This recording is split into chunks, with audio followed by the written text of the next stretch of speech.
Los alpinistas para llegar al Everest tienen que llegar a los 8.882, si no me falla la memoria. Entonces, la persona literalmente empieza a morir. O sea, no es posible adaptar la vida del ser humano a esa altura. Dese cuenta que la persona está subiendo por encima de donde vuelan los aviones. Está, por así decirlo, la persona aquí, el avión está volando por debajo. Imagínese usted. Los alpinistas, para dar un paso, necesitan respirar 15 veces. Imagínese usted, da un paso subiendo, respira, y otro paso, y otro paso, y otro paso. Entonces, por eso tienen que subir con oxígeno, aunque hay alpinistas que lo han hecho así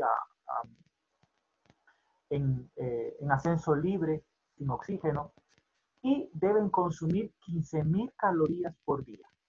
Literalmente la persona empieza a morir.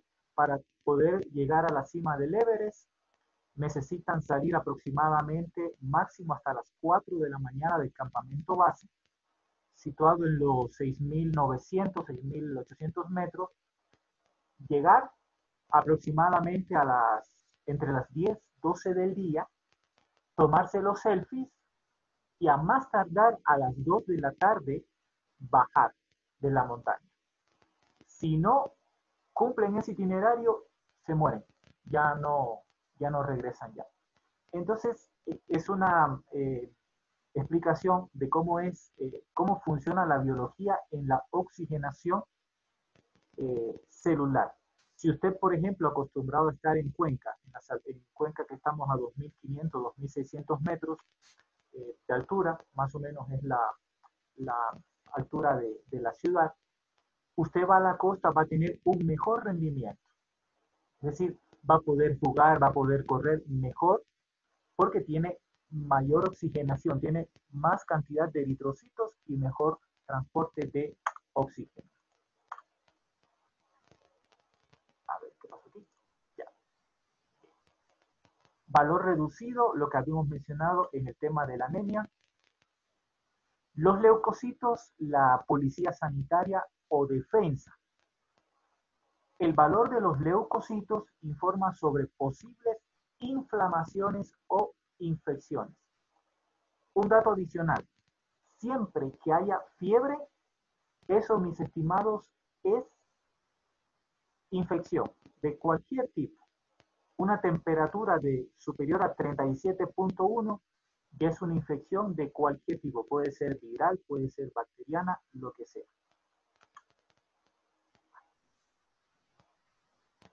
Cifra elevada de leucocitos puede ser también por intoxicación, los que se pasan de copas eh, o beben mucho también, estados de shock o infecciones provocadas por bacterias, hongos o parásitos.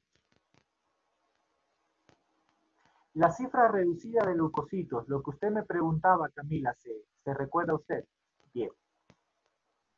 Cuando hay leucocitos disminuidos, es decir, cuando hay policías, cuando han matado a los policías, los ladrones están ganando, por así decirlo.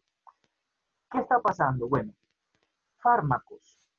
Demasiado consumo de fármacos, los que sean, tienen un efecto debilitante en el sistema inmune, en el sistema de defensa, bajan las defensas. Por eso hay que ser muy cauteloso, ser muy cuidadoso con la cantidad de medicina química que uno ocupa. Todo lo que usted pueda sustituir en fármacos por medicina natural o productos naturales, hágalo por favor. Porque su sistema inmune se lo va a agradecer.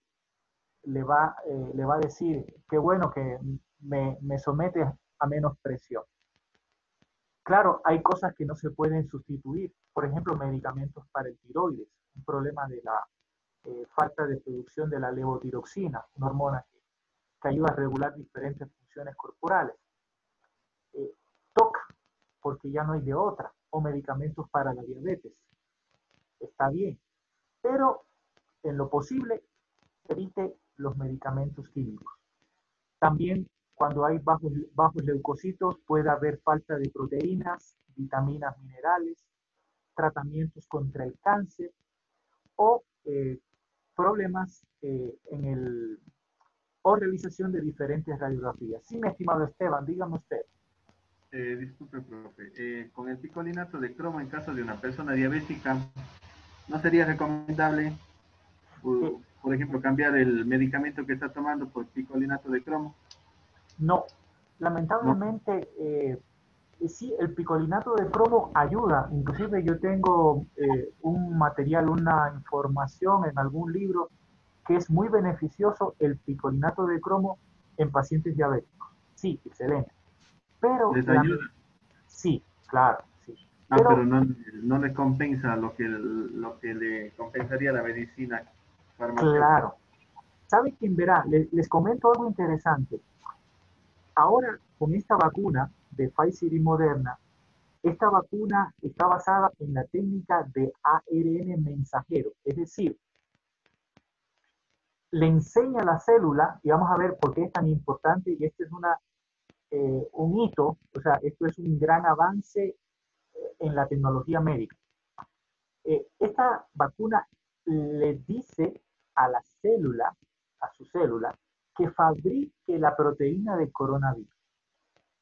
Ahora, independientemente de, bueno, si uno se vacuna, con cuál vacuna, bueno, independientemente de eso, esta técnica puede permitir inclusive desarrollar tratamientos contra el cáncer.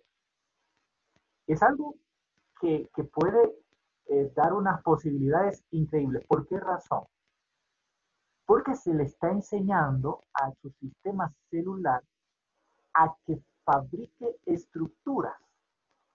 La base de las células son las proteínas, o sea, perdón, los aminoácidos. Una cadena de 20 aminoácidos forma una proteína. Son aminoácidos levógiros, quiere decir que la luz la desvían hacia la izquierda, pero es la estructura base de una proteína. Entonces, sería interesante, si la técnica se desarrollara, eh, crear mediante técnicas de ARN, enseñar a la célula a fabricar células o estructuras pancreáticas o que disminuyan el uso de insulina por parte de un paciente. O sea, sería un avance súper espectacular. Ya inclusive se está pensando en posibles eh, aplicaciones para el tema del cáncer con este avance, o sea, con esta técnica de ARN mensajero que ha surgido gracias al COVID. Y esto nos enseña algo interesante. Aquí quiero acotar una lección. Quizás nos quejemos, no que la pandemia, no que mi marido, no que mi mujer, o sea, nos quejamos por lo malo que sucede o que nos sucede en nuestra vida. Pero no hay mal que por bien no venga. O sea, las situaciones malas obligan a desarrollar nuevas cosas, nuevos procesos, nuevas maneras de hacer las cosas.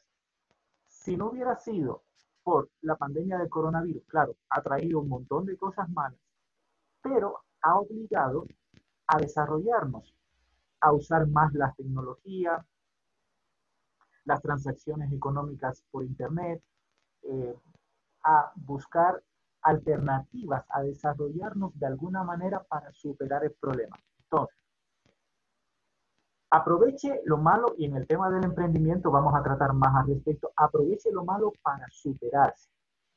Para los Para, negocios, sí, sí, o sea, no solo para los emprendimientos, sino para, tiempo de negocio, tiempo de COVID, claro, dio para los emprendimientos claro, de manera porque virtual.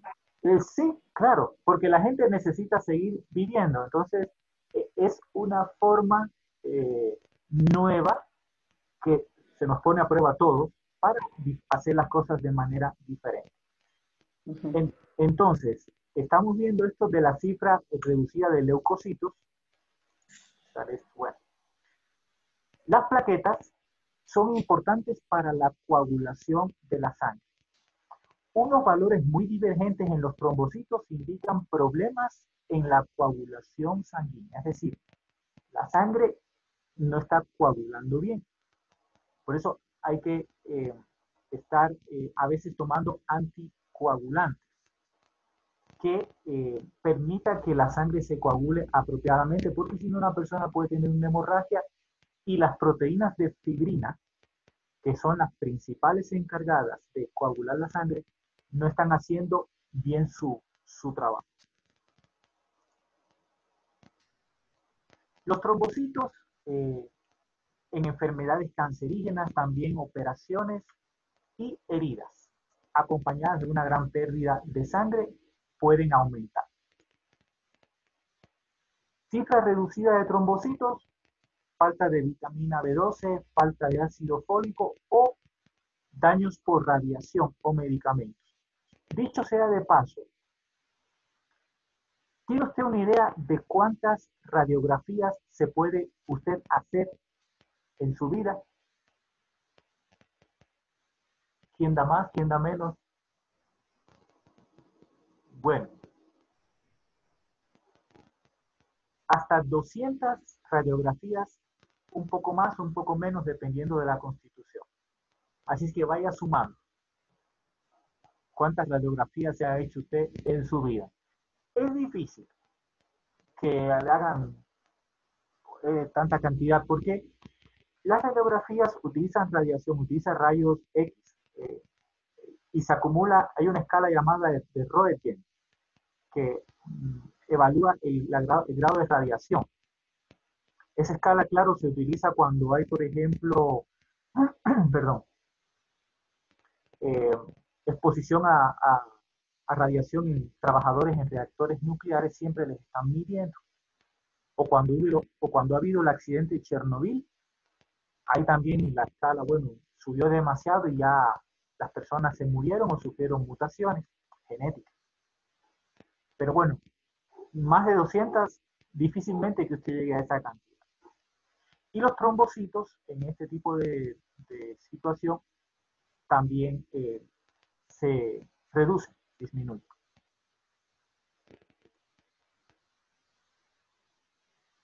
Consumo alto de trombocitos, también coagulación sanguínea descontrolada o intravascular diseminada.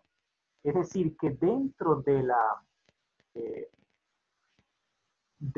vena, o sea, dentro de las venas o las arterias, principalmente las arterias, la sangre se está coagulando demasiado. Es un proceso más complicado de tratar y de resolver. Los neutrófilos, principalmente en infecciones bacterianas, se ve. Los eosinófilos, principalmente los eosinófilos altos, tienen que ver con las parasitosis, con las tenias. Por eso cuando usted va a los chanchos de Doña Petronila, tenga mucho cuidado en comer la cascarita de chancho. Asegúrese que esté bien cocinada, porque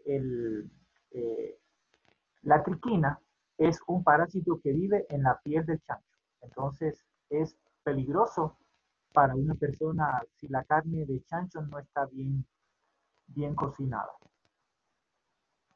Y también, por ejemplo, en los eosinófilos en las alergias, como el asma, urticarias, eczema, lo que es como prurito, pero con un poco de pus, con un poco de fluido.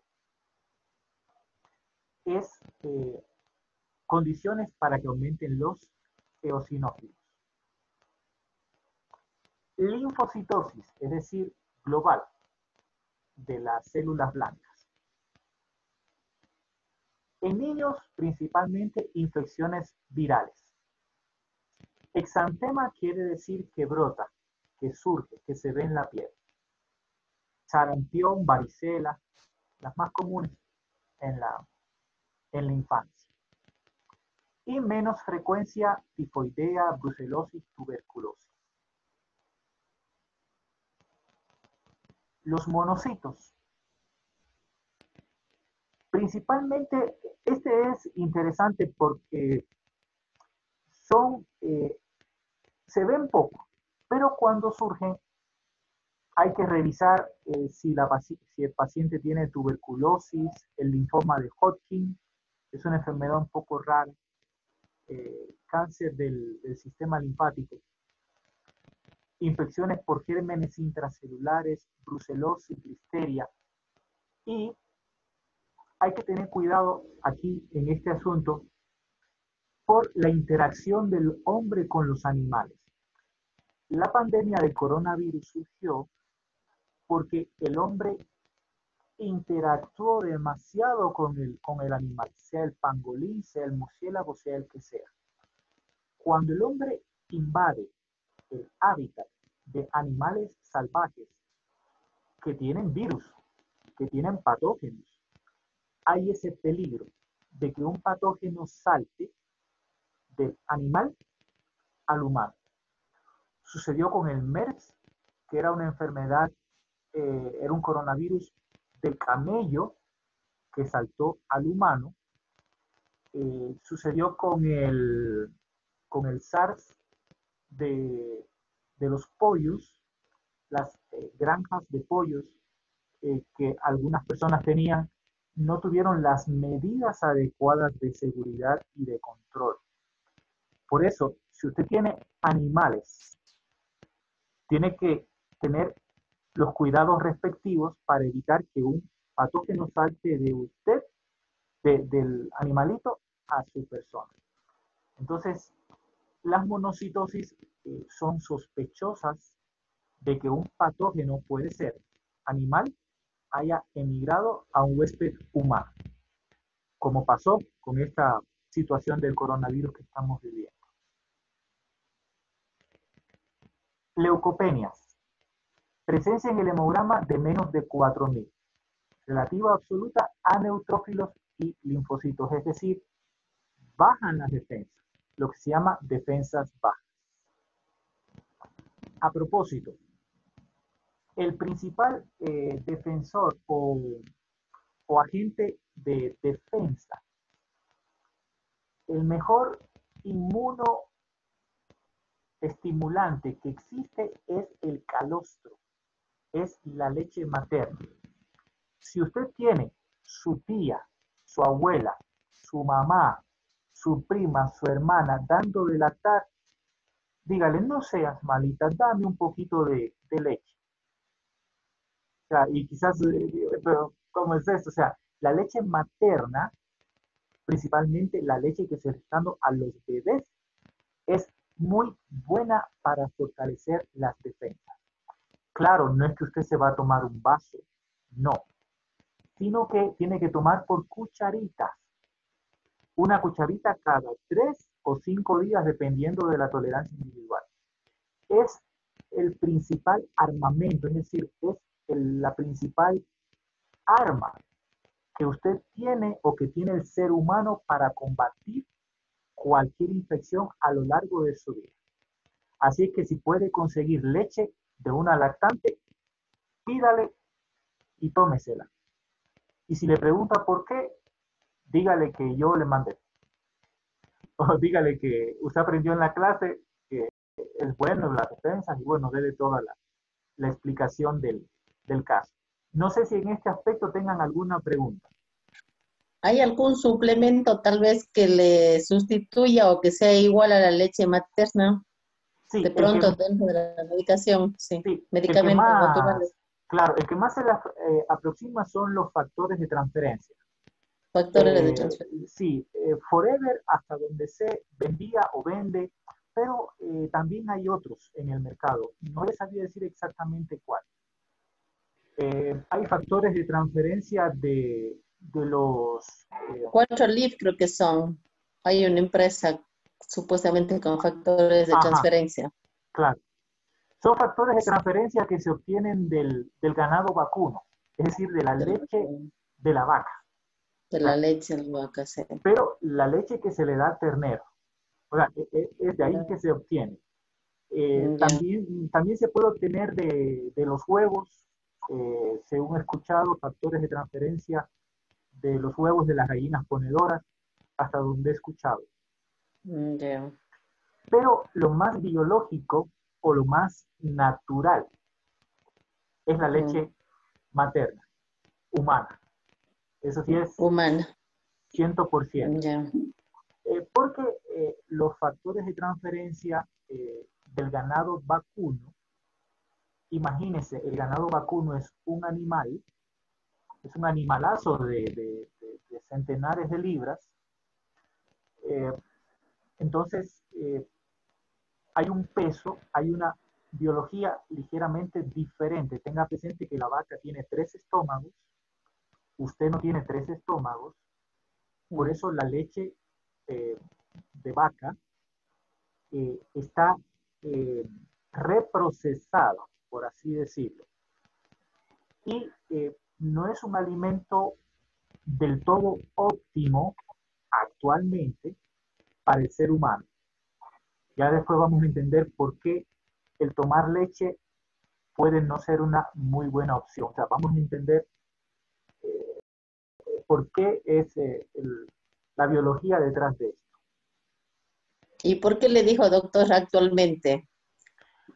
Porque el modo de vida sedentario Ya. hace que nuestro consumo de nutrientes no tenga que ser demasiado exagerado. Por ejemplo, en la antigüedad, la gente iba al campo, subía montañas, saqueaba ganado, o sea, era una vida dura.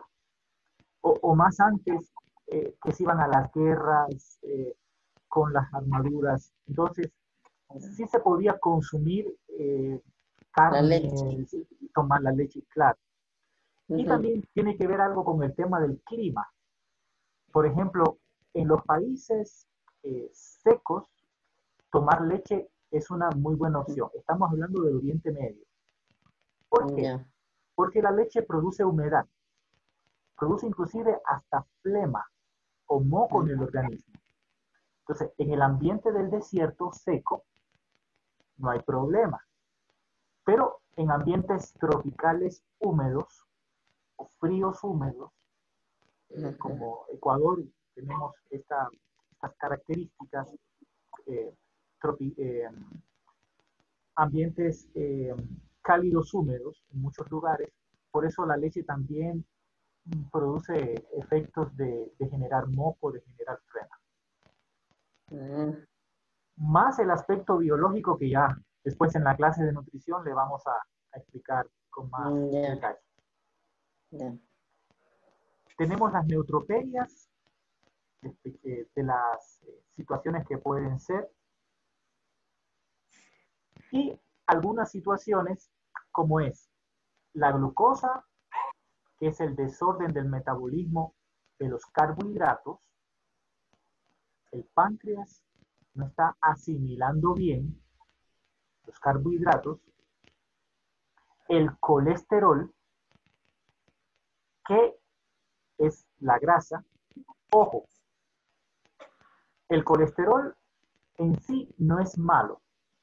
Hay el colesterol bueno, HDL, y el colesterol malo, LDL. Que la mujer necesita grasa para sus procesos biológicos. Cuando la mujer dice, yo no voy a comer grasa, ninguna grasa, así puede caer en la menopausia más rápido, porque los estrógenos se forman a partir de los esteroles.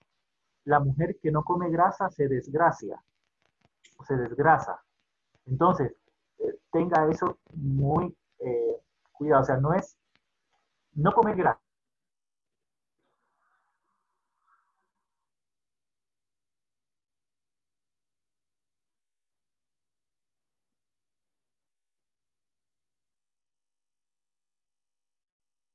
Ya, ahora sí. Los triglicéridos. ¿Cuál es la diferencia entre colesterol y triglicéridos?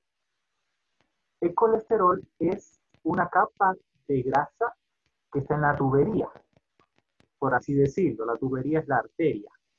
¿Ya? Y el triglicérido es una pelotita de grasa que viaja por la tubería. Esa es la diferencia.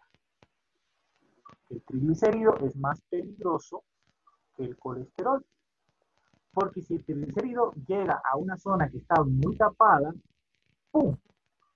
Tapona la arteria y ahí sí, a correr con usted para el hospital.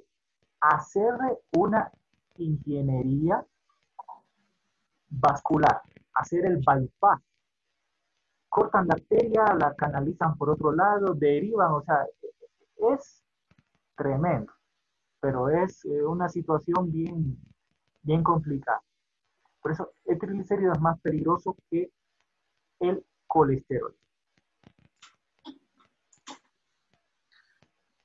En el examen de orina, el ácido úrico, hay desórdenes renales, metabólicos, la urea, el BUN, la creatinina, que es indicador,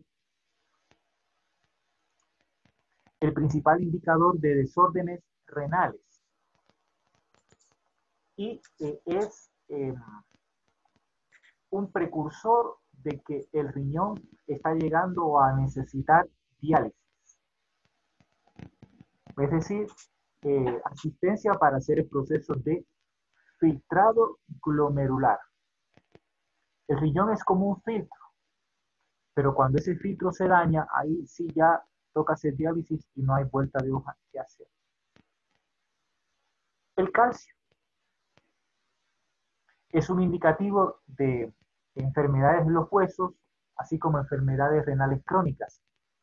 Hay pacientes que producen calcio por cantidad y pueden tener problemas con los espolones calcáneos, que es una enfermedad un poco frecuente, o cálculos en la vejiga, cálculos a los riñones, las piedras, que son muy frecuentes.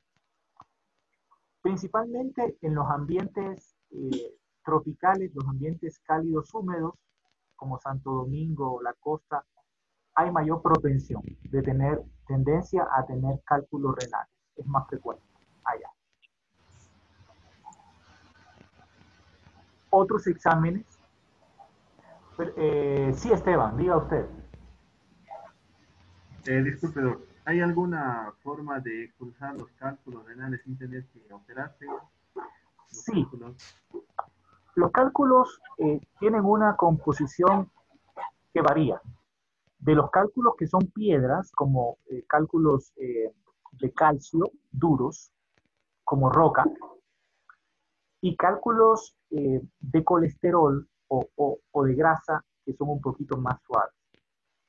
Cuando los cálculos son menores a 8 milímetros, se puede usar acupuntura. Háganme acuerdo de los puntos de acupuntura para para ayudar en la expulsión de los cálculos renales, cuando veamos lo que es acupuntura en clase. Háganme acuerdo, por favor. Pero también se puede usar, por ejemplo, las plantas medicinales, cola de caballo, diente de león, llantén. Todas las plantas que sean filtrantes o drenantes de los riñones, para incrementar lo que es el... Chancapiedra. Sí, chancapiedra también, exacto, muy bien. La ortiga. Claro, a veces el cálculo es demasiado grande, entonces hay una forma que es no quirúrgica, un tratamiento que se llama litotripsia extracorpórea, es decir, bombardean a la persona con infrasonido, con ultrasonido, para, mediante la vibración, ¡pum!, romper la piedra y que ya la pueda drenar. Dicen que la cerveza también ayuda. No lo he comprobado. Entonces, Creo que Dicen que saltar la cuerda también es bueno para sal- eliminar los cálculos, ¿es sí verdad? les hacen saltar también.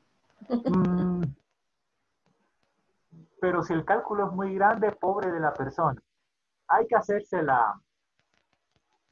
en este caso sería radiografía o ecografía, posiblemente ambas, porque a veces el cálculo no se ve o hay un examen que se llama urograma excretor, que ese le dice si tiene piedritas o no, porque es una piedra y la tubería, la uretra y los uréteres son tubitos, son pequeñitos, no es que la piedra va por ahí pasando suavemente, no, eso va raspando, va dañando, va lesionando y va doliendo un montón. Un paciente con cálculos de la renales dice que es la experiencia igual a estar dando a luz. O sea, así de doloroso. O sea, un varón, por supuesto. Imagínense Sí, usted. sí, se quejan mucho. Sí, Sí. claro. Uy, hombre enfermo, va a la cama.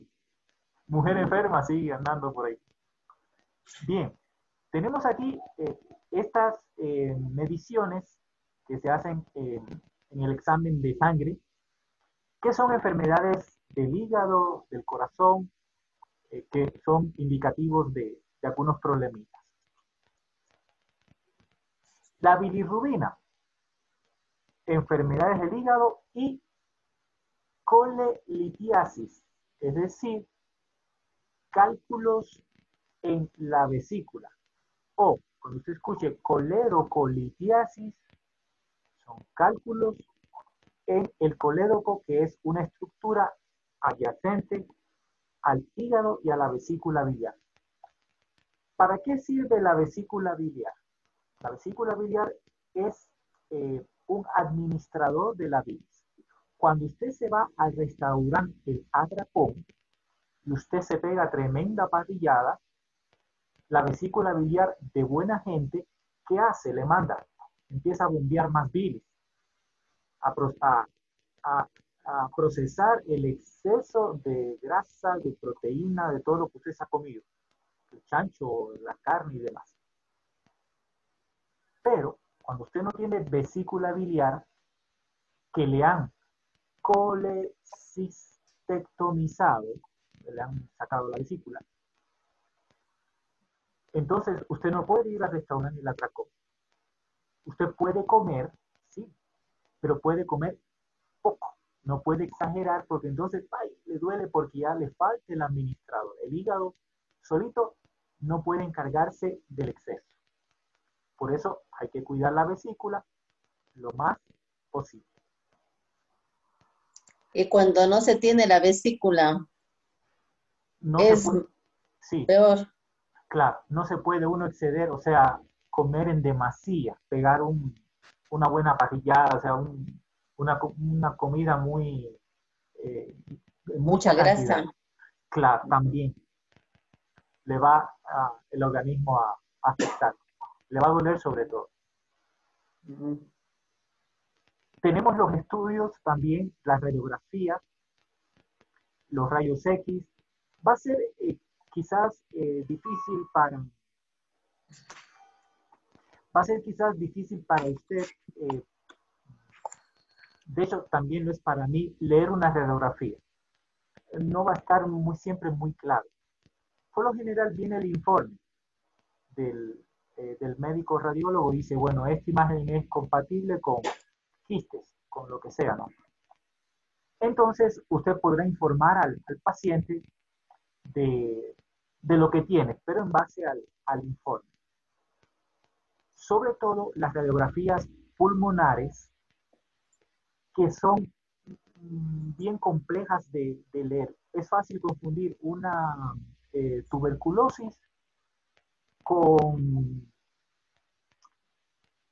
con una infección viral o perdón, con una infección bacteriana de otro tipo. O sea, es muy complejo leer las radiografías.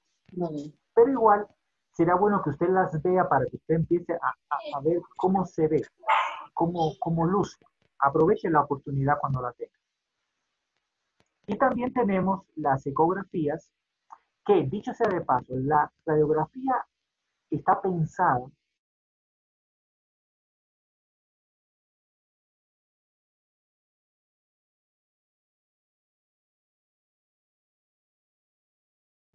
ya.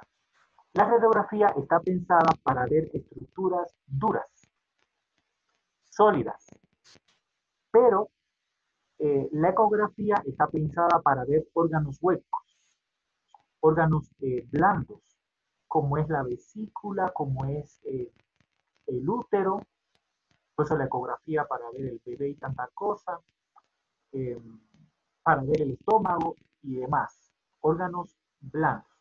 Igual es por técnica de sonido, el aparato emite un sonido, entonces se va perfilando la, la imagen de la vesícula, la imagen del estómago y demás. Si hay alguna masa, alguna situación, entonces ¡pum!, en la ecografía sale la información. Hay diferentes tipos de ecografías. Por ejemplo, para la próstata del varón, que a veces con los años